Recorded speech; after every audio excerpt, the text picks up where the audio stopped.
C'est important de réaffirmer haut et fort ce principe de liberté qui, par beaucoup de biais, notamment d'un projet de loi absolument exécrable, d'un régime totalitaire que le projet de loi 3714 de bioéthique, dont on a. Alors ça, c'est pas celui-là, c'est celui de Castex. Alors il y a effectivement il y a beaucoup de projets de loi en cours. Il y a le projet de loi de bioéthique qui fait véritablement une rupture pour dire des gros mots, anthropologiques, c'est-à-dire vraiment une cassure complète dans notre relation à l'humain. Et puis, au niveau de notre démocratie, ce projet de loi numéro 3714 qui a été déposé le 21 décembre, dont personne n'a parlé, mais qui menace très grandement notre liberté individuelle. Donc liberté, oh chérie, oh oui, liberté. Je trouve que c'est très important de venir sur des canaux. Après, le mot liberté ne peut pas être décliné comme la censure, puisque notre entretien, vous savez, a suscité l'intérêt de journalistes. A suscité l'intérêt d'autres canaux que je lisais jusqu'alors avec grand intérêt, qui étaient Libération, et qui en fait n'ont pas jugé bon, enfin qui ont fait une interview, qui ont fait un check, comment ils appellent ça, les check news, un fact-checking de tout ce qu'on avait dit. Et puis lorsque mes arguments sont venus un petit peu trop convaincants, n'ont jamais jugé bon de publier ni cet entretien, ni ce fact-checking, mais je pense qu'il sera en dessous de notre émission et on pourra le partager parce que c'est important c'est un travail que j'ai fait de répondre à un interview. C'est vraiment dommage de ne pas le publier. Donc dans cette libérons la parole dans la mesure du possible. Alors depuis qu'on s'est vu, Alexandra Orion-Caude, évidemment beaucoup de choses ont évolué. On a le sentiment de plus en plus que le débat a été confisqué. Vous venez de nous donner un exemple finalement avec cette interview qui n'a pas été publiée parce que visiblement vous apportiez trop de réponses aux questions qui étaient soulevées. Est-ce que vous, en tant que scientifique, vous avez le sentiment que le débat scientifique justement bat son plein en ce moment ? Le débat scientifique,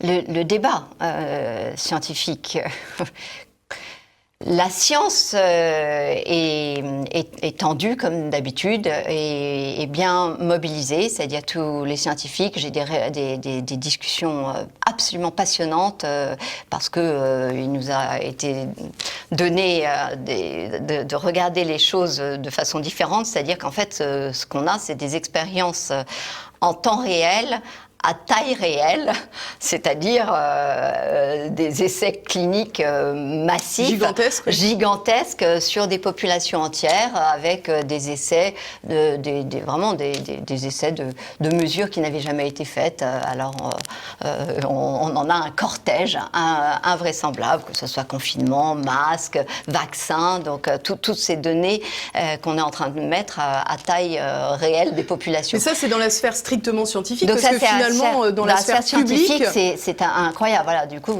il faut être extrêmement prudent, extrêmement mesuré, reprendre les choses, recouper à plusieurs, à de très nombreux. Donc, on s'organise avec des réseaux scientifiques internationaux beaucoup plus réactifs que sont les congrès d'habitude, qui sont un exercice de style très encadré et qui permettent d'échanger beaucoup de données au niveau mondial, parce qu'il se passe à peu près la même chose dans tous les pays avec un temps un petit peu décalé. Donc voilà. Mais alors vous êtes beaucoup de confrères à travailler parfois sur les mêmes sujets, néanmoins on voit que on a le sentiment, du moins, que dans le débat public, ce ne sont pas ces scientifiques-là qui sont forcément amenés à parler. Est-ce que oui. Alors tout le monde a le même courage ou est-ce que tout le monde a le même accès ?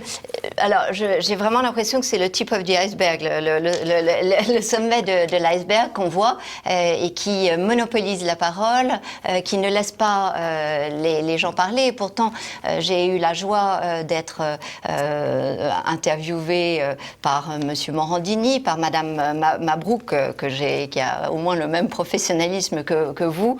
C'est assez agréable d'être avec des journalistes qui ne sont pas là en train de vous exprimer ce qu'ils pensent ou pense pas, mais qui vous challenge pour que vous accouchiez de ce que vous pensez ou de ce que vous savez, parce que finalement, ce que je pense, tout le monde s'en fiche, et c'est Dieu merci, parce que c'est bien que ce soit comme ça.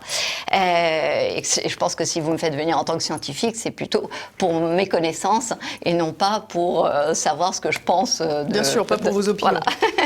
Donc, le problème, c'est que j'ai su visiblement me comporter, parce qu'on a eu des échanges très, très courtois avec des gens qui n'étaient pas d'accord. Donc ça, c'était formidable. Il y avait enfin des débats. Eh bien non. Finalement, il n'y a pas de réinvitation, il n'y a jamais de suivi, il se passe rien. Donc c'est quand même très, très, très troublant de voir, parce que des experts sur l'ARN, qui ont dédié vraiment toute leur recherche à l'ARN depuis 12 ans. Il n'y en a pas beaucoup en France, on est très peu. C'est curieux, finalement, il n'y en a pas un qu'on entende. J'en ai entendu un récemment, mais qui présentait, alors, qui est formidable dans la vulgarisation, mais qui présentait les choses, voilà, évidemment, pas totalement exactes pour certains aspects, mais c'est difficile. Hein, l'aspect de vulgarisation est éminemment difficile. C'est pour ça que je pense que c'est important qu'on source toujours tout ce qu'on dit. Et en général, tout ce que je dis est sourcé. Et alors, ça peut m'arriver de déraper, mais voilà. Donc tout cela pour dire que ce que les Français entendent est le sommet d'un iceberg, et que la partie immergée, qui est donc plus des 2/3, n'est-ce pas, est beaucoup plus vivante, beaucoup plus contrastée, beaucoup plus foisonnante, beaucoup plus créative que tout ce que l'on entend. Et ce que l'on entend, c'est véritablement du lavage de cerveau pour un certain nombre de mesures qui se suivent. Voilà, donc c'est malheureux parce que d'ailleurs, je pense qu'ils le ressentent. Et c'est pour ça qu'il y a un malaise qu'ils ont tous, enfin qu'ils m'expriment, et en me disant mais il faut qu'on entende des voix dissonantes. Et puis après ils disent oui, mais en fait quand vous vous entendez, vous n'êtes jamais d'accord. Alors les scientifiques heureusement ne sont pas d'accord pour une bonne et simple raison, c'est que nul ne détient la vérité. Et ça, c'est important de le dire, c'est-à-dire qu'en fait, il y a des temps de compréhension à des temps donnés qui évoluent en permanence. Et donc, j'ai toujours commencé mes cours... Les données acquises de la science à un instant T. À un instant T. Et donc, dans l'état actuel des connaissances, voilà ce que nous pouvons dire. Et c'est toujours intéressant de le dire, parce qu'il y a la sagesse, la merveille du vivant et de l'intelligence animale, l'interaction avec les virus, les bactéries, etc., prouve qu'on a toujours besoin de beaucoup d'humilité. Alors, on a vu qu'il y avait certains débats, en revanche, qui avaient bougé un petit peu. Alors, quand on s'était vu, on avait évoqué cette question de l'origine du virus. On avait évoqué sans certitude la possibilité que ce soit issu d'une zoonose ou que, effectivement, ce soit un virus qui ait échappé à une manipulation humaine. C'était quelque chose qui était absolument interdit dans le débat. Cela, ça a un peu évolué. Oui, comme quoi on a un petit peu fait évoluer. Ça, j'ai remarqué à chaque fois que j'ai parlé, ça a un petit peu fait évoluer les choses. Des données sortent. Alors, par exemple, les données départementales, les données de l'origine du virus, un excellent exemple. C'était vous et moi, on a reçu une volée de bois vert et en fait, on s'est aperçu que c'était parce que visiblement on touchait quelque chose qui dérangeait. Pourquoi il est dérangeant de se poser la question de l'origine du virus, qui est une question qui reste ouverte. Ce qui est amusant, c'est qu'il est dérangeant non pas d'apporter une réponse, puisque c'était pas ce que nous avions fait, mais il était dérangeant simplement de poser une question et de dire qu'à l'heure actuelle... Et que je donne mon avis de généticienne, c'est-à-dire qu'effectivement, je donnais quand même... Voilà, je disais, à cette heure, nous n'avons pas les moyens d'avoir de certitude. Je vous redis la même chose aujourd'hui.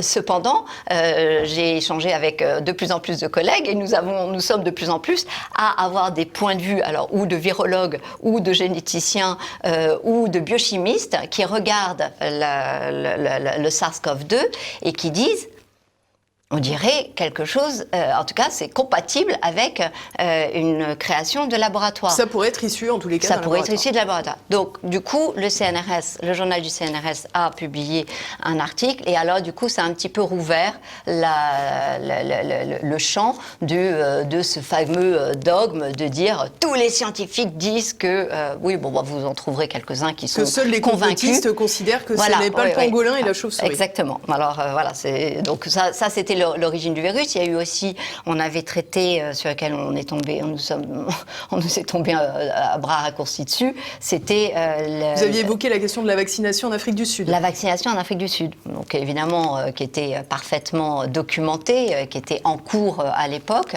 et qui est toujours en cours. Et ça, c'est intéressant, c'est que finalement, on nous est tombé à bras raccourcis sur le fait que les Sud-Africains, je le rappelle, se plaignaient et protestaient d'être traités comme des cobayes sur un essai vaccinal. Et c'est leur propre terme, hein, d'ailleurs. C'était leur propre terme. Et vous pouvez retrouver d'ailleurs le lien de Bloomberg et de Reuters en bas de la description. Ah oui, d'accord. Voilà. Même Africa News aussi, mais bref, je ne sais pas quel lien vous avez mis, mais voilà. Et qu'est-ce qui se passe aujourd'hui ?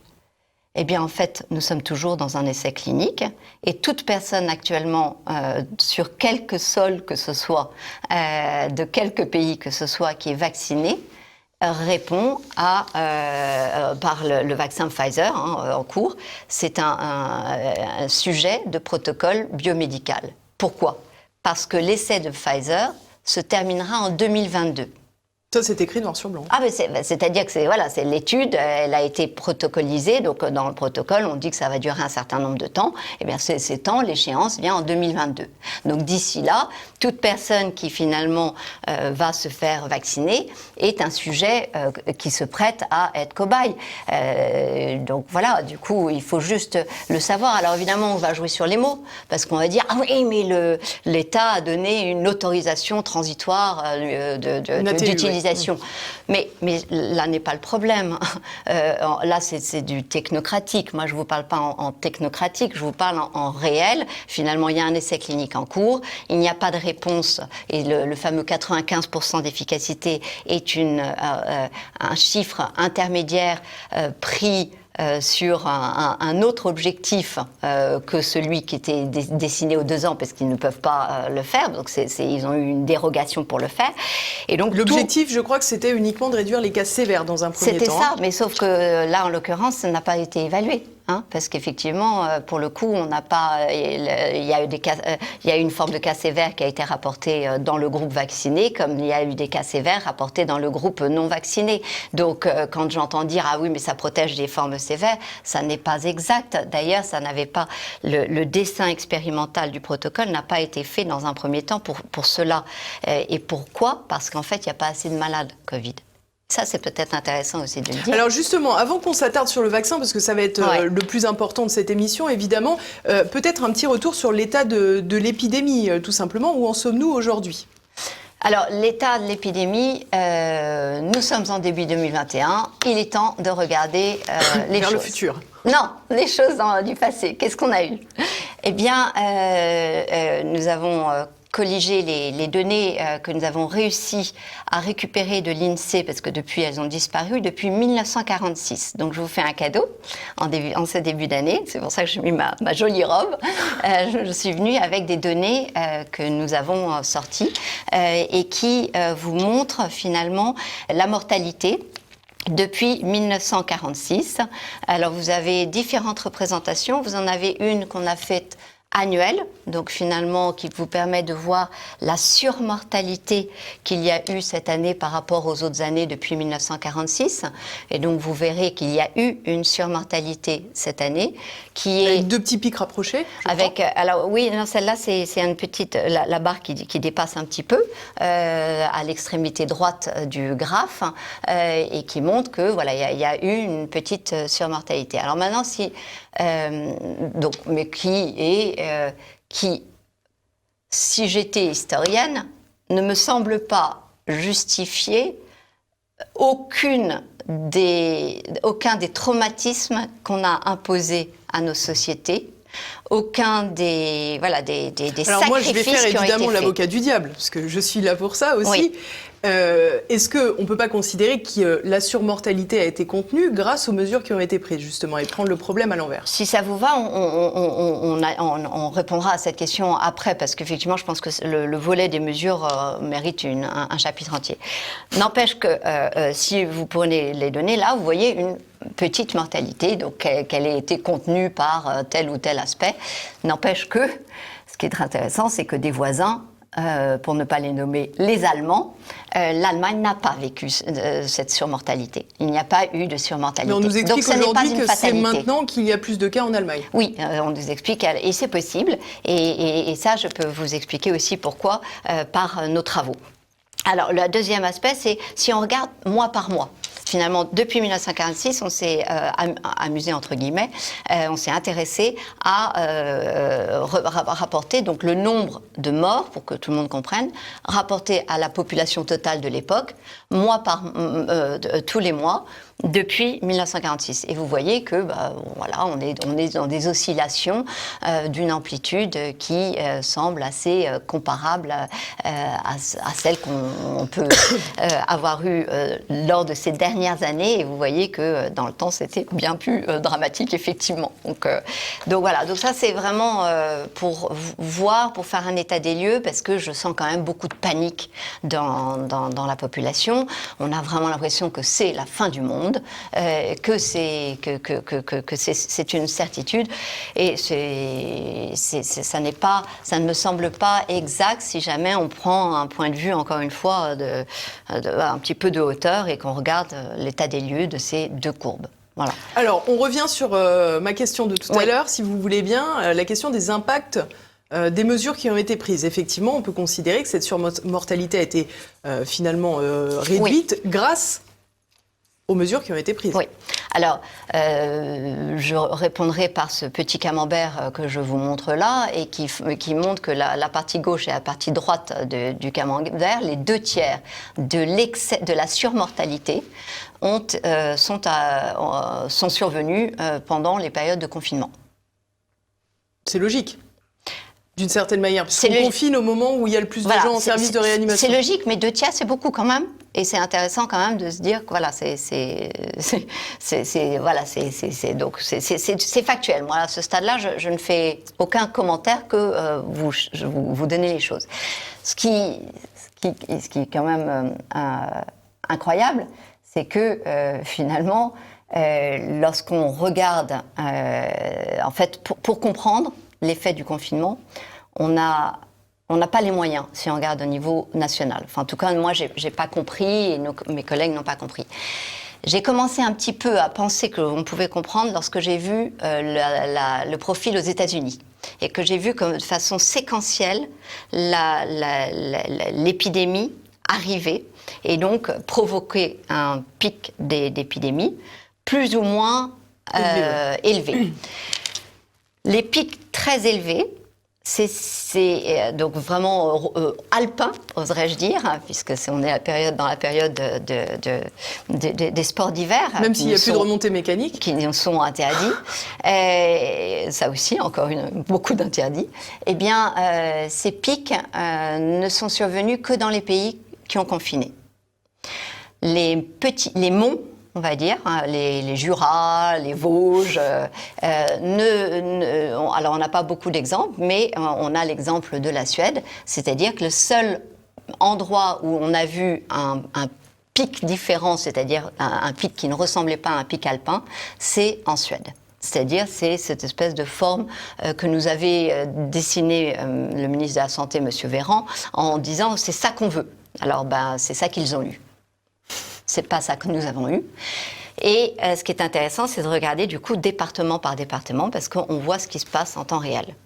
Et on voit qu'il y a eu, lorsqu'il y a eu un fort pic alpin épidémique, il ne se passe plus rien, ou un ricochet, comme un petit peu attendu, de fait que, et surtout c'est en général dans des grandes villes, il y a des petits cas qui surviennent, des sursauts, mais qui n'ont rien à voir en termes d'amplitude.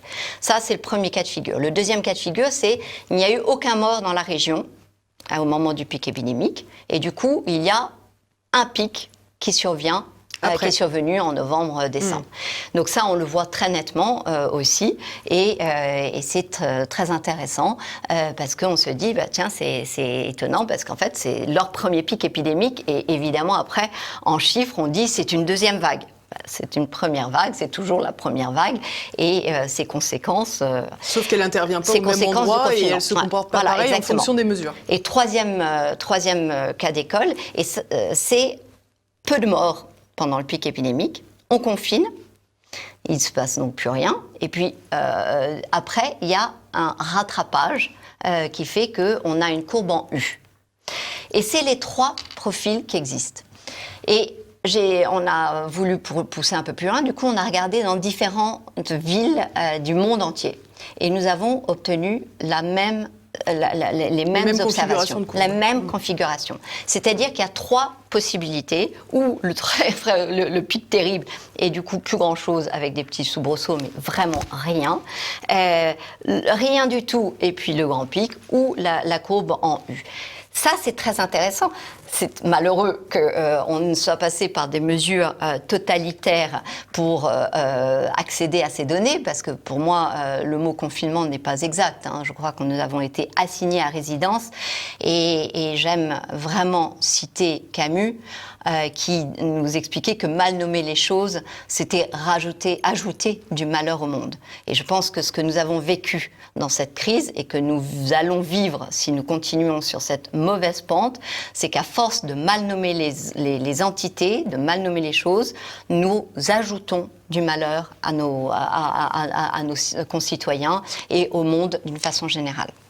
Donc, je me suis du coup perdue, je ne sais plus où je voulais en venir. Donc je vous ai parlé un petit peu au niveau de tous les pays, des différentes courbes, du fait que cette assignation à résidence, elle a montré que lorsqu'on mettait le couvercle, c'est un peu comme une bouillotte, une casserole qui bout, et bien si vous mettez le couvercle, c'était en l'occurrence le dit confinement, l'assignation à résidence, eh bien, il y a un débordement qui va se faire tôt ou tard. Et ça, c'est très intéressant, pour nous, pour moi qui ne connaissais pas ce phénomène, et on est nombreux, parce qu'on a vu que de toute façon, il y a un rattrapage. C'est-à-dire que le virus, c'est comme si le virus devait circuler. Et on se demande si c'est pas ce qui se passe en Slovénie, qui n'avait pas été touchée du tout jusqu'à présent, et là qui a vécu un pic épidémique. Donc ça c'est un aspect intéressant, parce que pour moi il amène à une chose incroyable, c'est de dire quelques conclusions de cela. La première, c'est que vous avez beau faire, la nature est plus forte, et ça c'est quand même ce qu'on sait depuis toujours.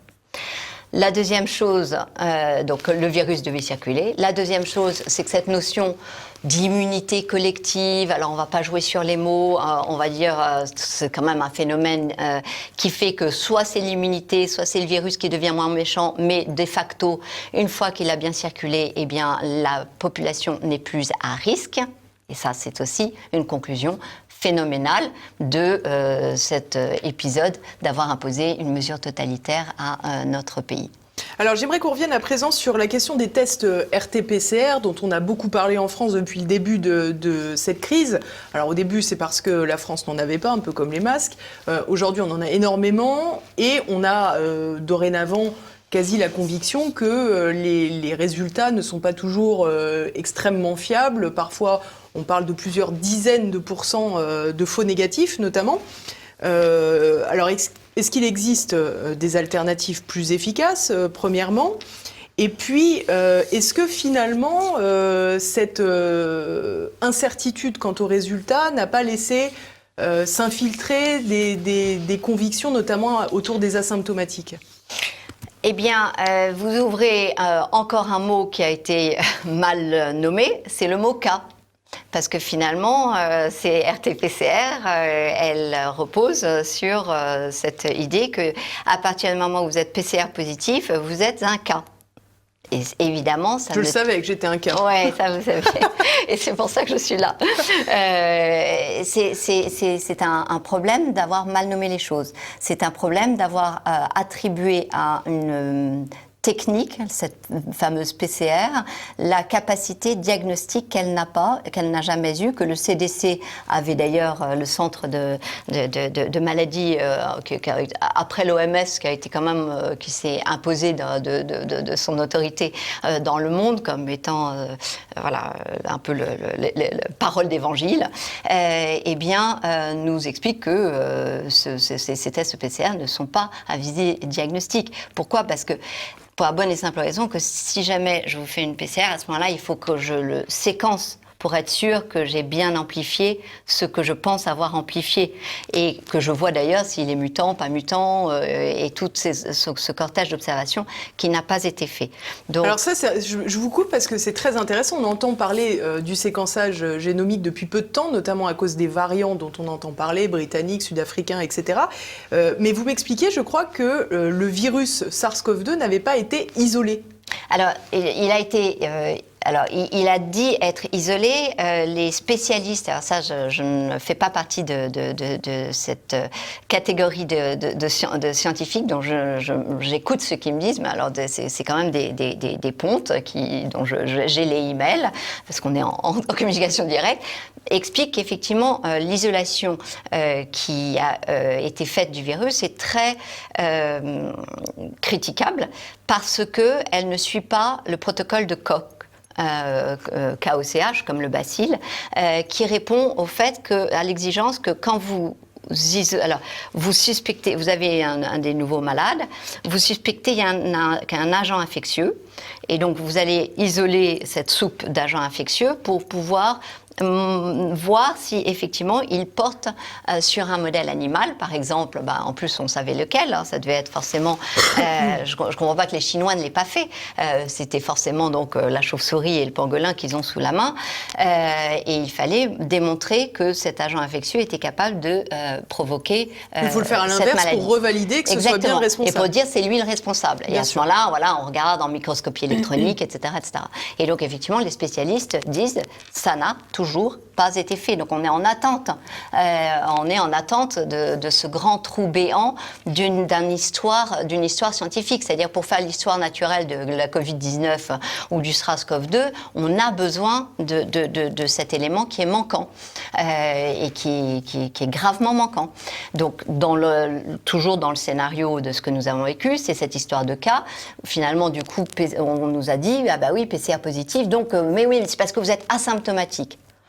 Oh, cette histoire d'asymptomatique, elle a fait couler des langues, de l'encre, et puis là, tout d'un coup, on a enfin la réponse à cette question. C'est ce qui, quelque part, engendre la peur chez les gens. C'est ça qui engendre la peur. Parce qu'on se dit qu'on peut contaminer ses proches sans savoir qu'on est malade. Évidemment, c'est-à-dire que quand vous êtes dans la rue avec les masques, etc., ça veut dire que chacun pense que potentiellement, il est contaminant. Et que l'autre est contaminant aussi, d'ailleurs. Voilà, exactement. Il peut contaminer parce qu'il est asymptomatique. Alors ça, il y a un très très beau papier dans Nature sur, alors moi j'avais jamais vu ces chiffres-là, sur 10 millions d'individus, en l'occurrence forcément chinois, de Wuhan, et qui explique que en fait ces asymptomatiques ne sont pas porteurs du virus. Donc en fait, tout ce que nous vivons actuellement en termes de traumatisme, alors à moins que les Chinois, on m'explique qu'ils sont vraiment ethniquement tellement différents que eux, quand ils sont asymptomatiques, ils sont pas contagieux, ils sont pas contagieux, mais que nous aussi, ce qui est quand même un peu curieux. Enfin, vous voyez l'honnêteté intellectuelle, où est-ce que je la pousse ? C'est-à-dire que j'essaye toujours de trouver des hypothèses. Mais enfin voilà, pour moi, on doit se rendre à l'évidence que cette histoire d'asymptomatique, elle ne tenait pas. Et effectivement, en fait, c'est assez simple, c'est que si je suis PCR positif, il faut quand même avoir un certain nombre de particules virales dans la salive pour être contagieux, et que logiquement, mon organisme, si j'en ai beaucoup, est en train de réagir d'une façon ou d'une autre, et donc j'ai quelques symptômes. Ça peut être une petite fièvre, ça peut être une grande fatigue, ça peut être des signes dermato, ça peut être, comme vous le savez, le cortège des signes de la Covid-19 qui étaient très, très, très divers. Alors, il y a un élément, on a parlé des tests PCR, mais il y a quelque chose qui est évoqué, notamment par le professeur Didier Raoult, c'est la question des eaux usées. Il y a eu beaucoup d'études qui ont été faites sur les eaux usées pour voir la situation, en fait, à un instant T, la situation épidémique à un instant T d'une zone. Et vous m'expliquez que c'était très intéressant parce que c'était une photo beaucoup plus précoce que des tests RT-PCR massifs, par exemple. Voilà. Alors, donc, comme la RT-PCR, on l'a vu, et d'ailleurs, j'attire votre attention sur le fait que la Cour du Portugal, le 11 novembre 2020, on est quand même en Europe, a invalidé cette méthode comme étant une méthode pour permettre le diagnostic. Donc, et puis, ce papier de nature avec cette forme asymptomatique devrait invalider de fait ces RT-PCR. Ou alors, on séquence derrière. Bien sûr. Voilà. Alors heureusement, il y a un nouveau test qui se met en place, EasyCov2, dans la salive. Je n'ai pas d'action EasyCov2, mais en tout cas, depuis le début, parce qu'ils l'ont développé depuis le début, la colorimétrie à la couleur, c'était extrêmement sensible et c'était un très joli test. Donc, je n'ai jamais compris pourquoi on ne le mettait pas en œuvre. Il n'était pas coûteux, facile à mettre en œuvre sur la salive. Donc, tout plein que des avantages. On aurait eu probablement beaucoup moins d'ennuis. Donc, sur les eaux usées. Les eaux usées, c'est qu'en fait, il y a une chose qui est extraordinaire que la France a faite, c'est qu'elle a mis en place deux observatoires pour effectivement collecter les eaux usées et voir qu'est-ce qui traînait la concentration dedans. virale, la concentration. J'allais dire. Et ça s'est avéré un outil remarquable. Donc il faut faire cocorico, il faut dire que on a vraiment fait une découverte majeure qui permettait même d'anticiper le moment où les gens déclenchaient les symptômes. Et donc ça, c'est très très intéressant parce qu'évidemment, on peut se dire que si on mettait ça à la sortie de chaque EHPAD, on aurait donc les outils, sans enquiquiner les gens, d'être dans l'anticipation, de voir que qu'est-ce que ça veut dire dans les eaux usées. C'est important que les gens comprennent. Donc en fait, c'est que, pardonnez-moi, vous pissez de l'ARN du SARS-CoV-2. Et donc, ben oui, je suis désolée. Ça a le mérite d'être clair. Ah ben ça a le mérite d'être clair parce que ça pose aussi quand même la question, après le vaccin, qu'est-ce qui va se passer finalement. Donc ces ARN sont suffisamment stables pour qu'on puisse les retrouver dans les eaux usées et donc donne un marqueur avant que vous soyez malade, avant que vous ayez des symptômes, enfin au tout début en fait, dès le début. Tout début de la contamination. Au tout début de la contamination. Et donc c'est pour cela que c'est un marqueur extraordinaire et qui, en termes de santé publique, doit être largement établi, validé et qu'on en tienne compte et que du coup ça définisse une politique sanitaire réelle. Pas une urgence sanitaire. Alors justement, quoi qu'on pense de cette urgence sanitaire, une chose est certaine, c'est que le vaccin, lui, est bien là. Depuis le 27 décembre en France, certaines personnes ont pu déjà se voir administrer le vaccin Pfizer. Il y aura dorénavant le Moderna qui arrive et l'AstraZeneca. Je vous arrête, vous avez vu quand est-ce qu'ils ont commencé les injections ? Oui, j'ai vu, c'était mon anniversaire. C'était un quel jour, du coup ? 27 décembre. Oui, mais quel jour de la semaine ? Un dimanche. C'est pas banal, non ? C'est original. C'était pour que Morissette puisse profiter de son dimanche. C'est quand même étonnant. Hein. Moi, ça m'a quand même étonné, cette date du dimanche. Alors moi, je fêtais la Sainte Famille. Vous fêtiez votre anniversaire. C'était comme quoi, c'était vraiment pas une jolie date de choisir cette date du 27 décembre. Pardonnez-moi. Alors, en tous les cas, ça m'a interpellée parce que en fait, en Israël, c'est de la même façon. Ils sont très choqués parce qu'ils vaccinent les jours de Shabbat. Il y a quelque chose qui est éminemment pas respectueux. Hein. Donc, par rapport à la loi de bioéthique, etc., on voit qu'il y a quelque chose qui ne respecte pas l'homme tel qu'il est. Oui, alors l'urgence prime, comme vous dites. Il fallait donc commencer le 27, le dimanche 27. Et non pas le lundi 28. Ça aurait été terrible. Alors, vous avez contribué au fait et à la vulgarisation du terme de thérapie génique pour évoquer ces vaccins. C'était également le cas du professeur Christian Perron. Est-ce que vous pouvez nous expliquer pourquoi vous préférez ce terme ? Alors, je ne préfère pas ce terme. Eh bien, c'est d'accord. je constate que le mot vaccin n'est pas le terme adapté à ce que nous faisons. Parce que dans la littérature d'ailleurs, c'est tout récent. Je précise qu'on va se concentrer sur le vaccin Pfizer. Hein, oui, c'est important que tout le monde comprenne bien qu'on ne parle pas de tous les vaccins. Là, on va se concentrer sur le Pfizer. Il y a une chose sur laquelle on peut parler de tous les vaccins. C'est le principe même au-delà de l'indication qu'il y a, compte tenu des courbes que je vous ai montrées de mortalité, qu'il y aurait à vacciner les gens actuellement, et une fois qu'il y a le pic, il n'y a plus rien. Il y a quand même un problème que ces vaccins anti-coronavirus, ils ont démontré un vrai souci qu'ils déclenchent alors ils vous font certes les vaccins vous font certes produire des anticorps, mais ces anticorps, c'était le fameux interférence virale dont je vous avais un petit peu parlé en simplifiant les choses en juillet. Ces anticorps peuvent être ou des gentils anticorps qui neutralisent, ou des anticorps méchants qui veulent venir finalement faciliter l'entrée du virus. Et ce qui fait qu'on observe effectivement, après l'injection de la dose 1, une augmentation des cas de cas de coronavirus. Ça, on l'a vu dans les différents pays. On vient de le voir en Israël. 4500 cas de coronavirus post-injection de la première dose. Au point que l'Académie de médecine s'est alertée sur l'affaire. Sur la possibilité de prolonger le temps entre les deux doses, il me semble. Alors, en fait, ce qu'ils disent, ce qui est en sur le milieu, communiqué c'est qu'en de presse, fait, le titre, c'est élargir le délai entre les deux injections de vaccin contre la Covid-19. Oui, mais quand vous regardez la phrase du communiqué dans le détail à l'intérieur, ils expliquent un petit peu ce qu'ils craignent. Et ils l'expriment à un temps de la langue française que personnellement je n'ose jamais utiliser, c'est le futur. Mais je sais que l'Académie de médecine ne fait jamais rien au hasard. Ils avaient bien mis en évidence l'importance de la vitamine D pendant la crise d'épidémie. Donc ils tiennent vraiment bien leur rôle de lanceur d'alerte, si je puis le dire.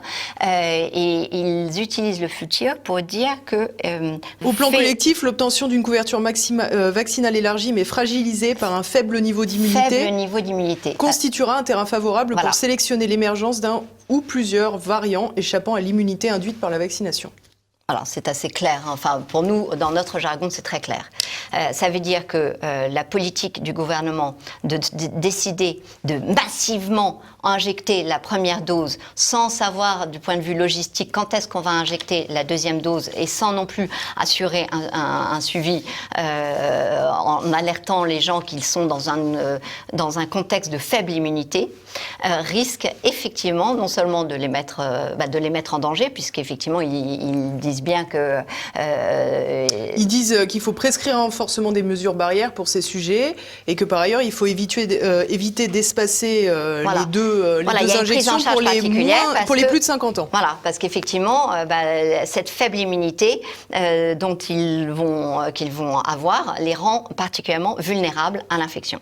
Et pourquoi ? Parce qu'en fait, il y a ce phénomène de ADE, et complété de ERD, ADE, Antibody Dependent Enhancement, ERD, Enhanced Respiratory Disease. Qu'est-ce que ça veut dire ? C'est le fait qu'on sait que lorsqu'on vaccine anti-coronavirus, on a ce risque de empirer la maladie.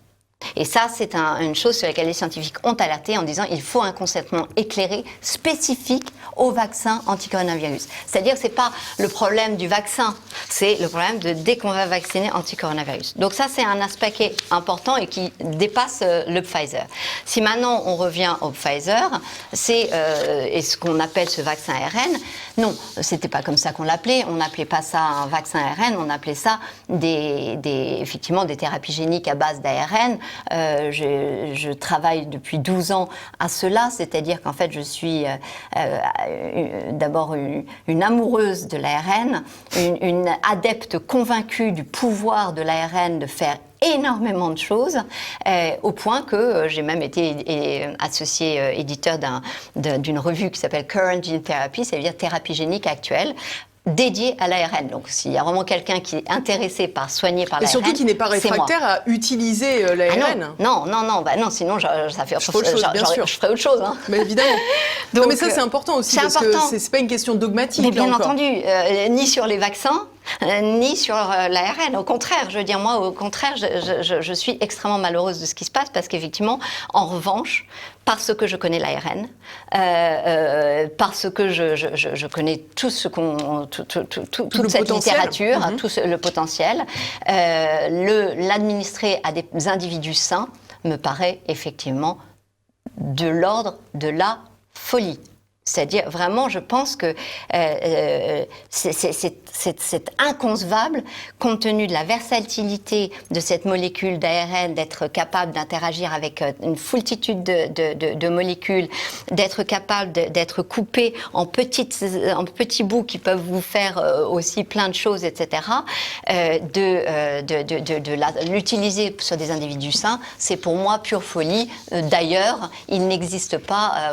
voilà, on avait avancé sur des thérapies à base de VEGF en ARN, on n'a pas abouti, pas encore. Donc vous voyez que si on n'y arrive même pas encore sur les malades, alors le mettre en œuvre sur une population saine, c'est pour cela que je dis que c'est de la folie. C'est pas de la folie dans l'absolu, c'est de la folie dans le cas, dans les circonstances actuelles de dizaines d'années de développement, de connaissances qui s'accumulent.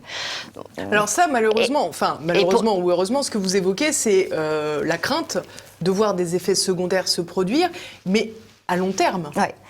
Parce que la grande question aujourd'hui, c'est qu'on nous parle essentiellement des effets secondaires qui arriveraient quelques heures, quelques jours ou quelques semaines après les injections, mais on peut aussi penser, ça s'est déjà produit, on peut penser que ça ait des conséquences plus tard.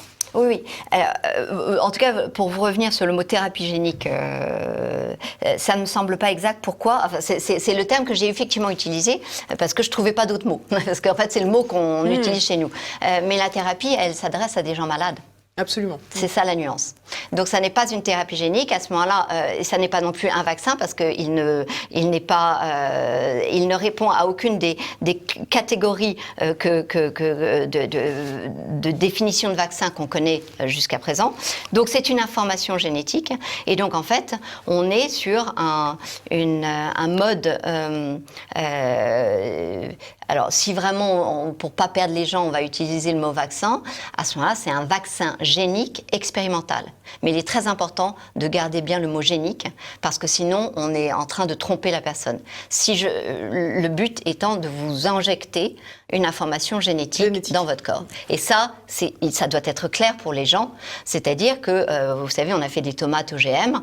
La tomate OGM, j'injecte une information génétique dans la tomate. Je vais donc vous injecter une information génétique. Elle n'est pas de vous, elle n'est pas humaine, elle est d'un virus. Je vous demande donc de vous mettre à produire une protéine de virus. Nous sommes dans l'expérimentation la plus totale, puisqu'effectivement, nous ne connaissons pas, comme vous le dites, tous les effets qu'il pourrait y avoir alors à court, moyen et long terme d'une telle expérimentation. Alors, sur ce plan, justement, il y a quelque chose qui devrait nous rassurer, en tous les cas, c'est la pharmacovigilance. La pharmacovigilance que la France a mise en œuvre ? En théorie. Normalement, sont répertoriés tous les effets secondaires suite à la vaccination, suite d'ailleurs à l'administration d'autres médicaments, il me semble. Oui. Et bien, écoutez, cette pharmacovigilance, elle pose un vrai problème. C'est qu'en France, elle a été dessinée pour ne rapporter que les cas qui n'étaient pas précédemment listés dans ce qui pouvait advenir d'effets secondaires adverses ou d'événements adverses dans le protocole de Pfizer. Donc, pour être précis, si vous me permettez, je vais citer la phrase, c'est sur le site de la NSM, donc sur la pharmacovigilance, enquête de pharmacovigilance et comité de suivi, au paragraphe objectif et méthodologie, c'est la première phrase, l'objectif du suivi de pharmacovigilance est de détecter des effets indésirables, nouveaux et ou graves, non identifiés dans les essais cliniques. Voilà. Donc la messe est dite, parce que je pense que quand même... Et le lien est en dessous, évidemment. Voilà, alors j'espère qu'ils ont mis du coup en place ce que je n'ai pas trouvé comme information, une dimension sur la pharmacocinétique qui n'était pas étudiée, sur la pharmacodynamique, sur les effets génotoxiques, donc toxiques sur votre génome, sur votre ADN, parce que tous ces aspects-là n'avaient pas été évalués dans le protocole. Mais ça, vous voyez, je ne sais pas. Mais globalement, quand même, on est bien d'accord que du coup, ils ont quand même restreint le champ du... Alors, ils pourront effectivement clamer haut et fort à la population française en disant notre pharmacovigilance n'a rien détecté. Oui, ben c'est sûr, elle n'a rien détecté parce qu'elle n'a pas détecté les 2,7% qui se retrouvent parfaitement incapables de travailler et d'avoir leur activité quotidienne. 2,7%, c'est quand même beaucoup. Donc ça, c'est dans l'essai Pfizer, c'est ce qui est rapporté dans l'essai Pfizer. Alors c'est le CDC qui a rapporté sur l'effet sur le vaccin Pfizer, 2,7%, c'est-à-dire beaucoup plus qu'un risque de la Covid, de se retrouver, je cite, incapable d'effectuer des activités quotidiennes normales, incapable de travailler. Sur une population, sur une nation qui déjà va pas bien au niveau de sa capacité de production, de travail, prendre un tel risque, c'est incroyable. Alors évidemment ça, vous n'en entendrez pas parler en France, c'est la bonne nouvelle, puisqu'ils sont déjà répertoriés. Puisqu'ils sont déjà répertoriés. Donc voilà, ça... Alors il y a peut-être un petit détail qui va dans le sens de tout ce qu'on vient d'expliquer. J'ai reçu il y a quelques semaines Maître Divisio, l'avocat de Didier Raoult notamment. Il nous expliquait avoir déposé une plainte parce qu'il considérait que administrer les vaccins aux personnes âgées de plus de 75 ans étaient les considérer comme des cobayes. Est-ce que vous partagez ce point de vue ? Ah ben, ça c'est... Alors j'imagine que oui, parce que pour vous, on est dans le décès clinique. On le retrouve même dans les rapports de l'Assemblée nationale qui vous expriment très clairement que l'efficacité du vaccin Pfizer n'a pas été évaluée dans la population des plus de 75 ans. Donc à partir de là, tout vaccin administré à un sujet de plus de 75 ans, effectivement, on est dans du cobaye, ni plus ni moins, puisqu'on ne sait même pas quelle pourra être l'efficacité. Alors, des collègues vont pouvoir s'époumoner en disant « mais on imagine que, on peut inférer que ». Mais enfin, les imaginations et les estimations, ça me semble problématique, surtout sur des sociétés qui ne sont pas des enfants de cœur. Quand vous avez été condamné à 2,3 milliards d'amendes et de dommages et intérêts sous prétexte que vous avez une communication en marketing frauduleux sur 13 médicaments, on peut quand même raisonnablement se dire que c'est important de dire que si eux, ils n'ont pas testé l'efficacité sur les plus de 75 ans, il faudrait être très très prudent et c'est tout. Mais indépendamment des plus de 75 ans, comme je vous l'ai expliqué, comme de toute façon l'essai est en cours, de toute façon les autres aussi sont des cobayes. Mais en tout cas, ils sont des cobayes avec un tout petit peu de données chiffrées. Plus de visibilité, dirons. Alors, une visibilité modérée, parce que c'est 95% qui produisent de l'anticorps, mais sans qu'on sache si c'est de l'anticorps facilitant ou neutralisant, donc sans savoir si vous allez augmenter vos chances d'avoir une forme aggravée de la maladie, donc une forme sévère.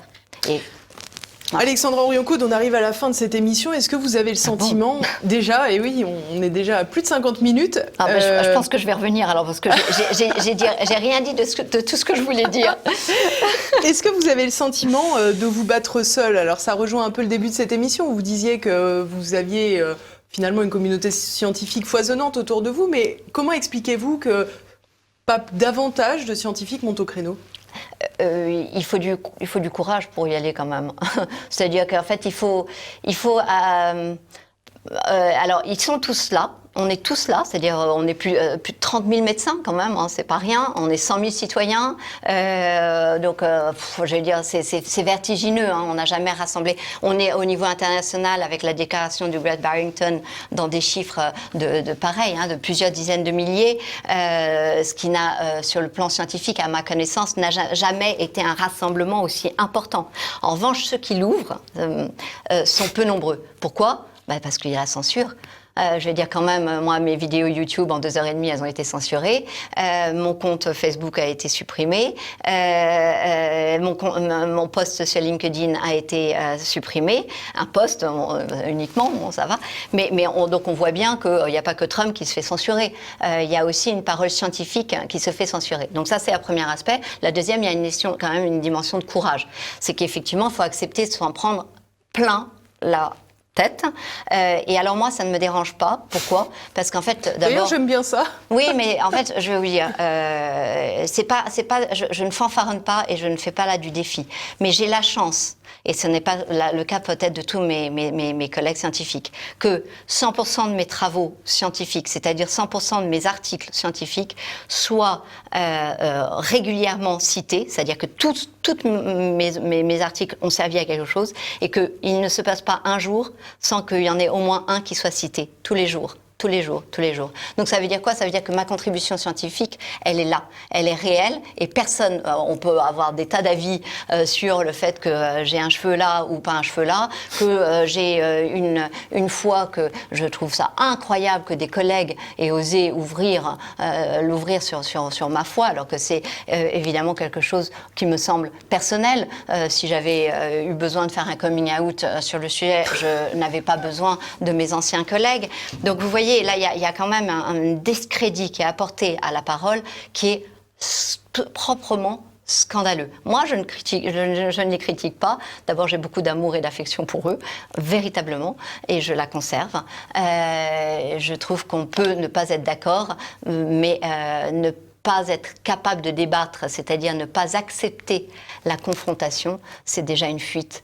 C'est que déjà vous vous sentez faible. L'autre aspect, c'est qu'on nous a collé on me colle des étiquettes. Alors c'est ce mot que je ne refuse de prononcer. Alors, ça peut être anti-vaccin, ça peut être. Mais voyez, on vous colle une étiquette pour vous neutraliser. Eh bien, ce n'est pas une façon de faire, parce que moi, je vous dis, en tout cas, au niveau scientifique, mes travaux servent et continueront à servir, j'espère, de longues années. Donc voilà, j'alerte quand même sur le problème de la loi de bioéthique qui est quand même très grave, parce que les parlementaires et les sénateurs, les parlementaires ne sont pas informés, ont ce même narratif, et donc il faut impérativement qu'ils se renseignent. J'ai eu la chance d'être auditionnée par la commission des affaires sociales du Sénat, et effectivement ils découvraient beaucoup de choses, parce qu'à force que personne ne parle et personne ne dise que, par exemple, grande découverte, et je vous fais ce dernier cadeau, qui est que lorsque vous respirez, vous avez une concentration alors c'est une étude, ça mérite d'être conforté dans la suite, mais quand même c'est suffisamment intéressant. Lorsque vous respirez et que vous avez été vacciné contre la grippe, vous rejetez 6 fois plus de particules virales dans votre respiration. Donc ceux qui disent je me vaccine pour protéger la population, je les alerte sur le communiqué de presse de l'Académie de médecine qui dit clairement que ça risque de provoquer l'émergence de nouveaux variants. Et est-ce que c'est pas ça qu'on a vu en Afrique du Sud, en Angleterre et finalement dans tous les pays qu'on vaccine, et à chaque fois on a le mot variant qui apparaît en même temps. C'est l'Académie de médecine, je me mets derrière. Vous posez la question en tout cas? Je pose la question, et le deuxième aspect, c'est effectivement cette étude avec ces particules sur la grippe. Mais effectivement, les mécanismes viraux sont quand même souvent comparables. Donc voilà, on a vu une crise où on a eu un déni des institutions et de leurs acquis. Le Sénat avait tout écrit dans leur rapport H1N1, avait tout analysé, tout décortiqué, ces problèmes de vaccins, de politique, de laboratoire, etc. Je ne comprends pas pourquoi on n'en a pas tenu compte. Il y a un déni d'expertise. Monsieur Raoult, l'IHU de Marseille et tous mes collègues scientifiques qui ne sont pas écoutés. Et il y a eu un déni du soin. Et ça, c'est très grave. Il y a des traitements possible pour la Covid-19. Il y en a maintenant plusieurs. Avant, on n'en a parlé que d'un, hydroxychloroquine. En fait, il y a le duo macrolide-zinc, c'est-à-dire antibiotiques Zitromax, zinc, plus ou moins hydroxychloroquine, donc duo ou trio. Il y a l'ivermectine et il y a aussi plein d'autres solutions qui ont moins pignon sur rue et qui ont fait l'objet de moins d'études. L'ivermectine, c'est quoi? C'est un antiparasitaire. En une dose, vous carchérisez l'affaire.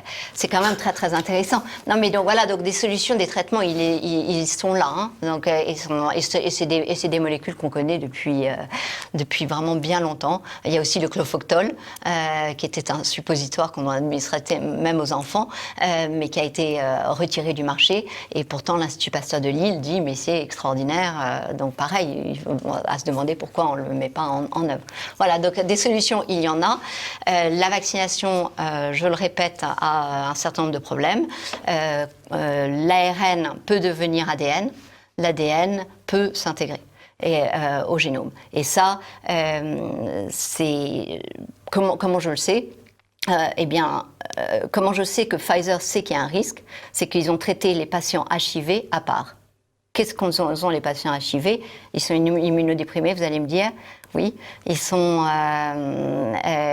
aussi porteurs d'un rétrovirus qui donne la reverse transcriptase. Et cette reverse transcriptase, elle est capable de transformer l'ARN en ADN et donc avoir un risque d'intégration.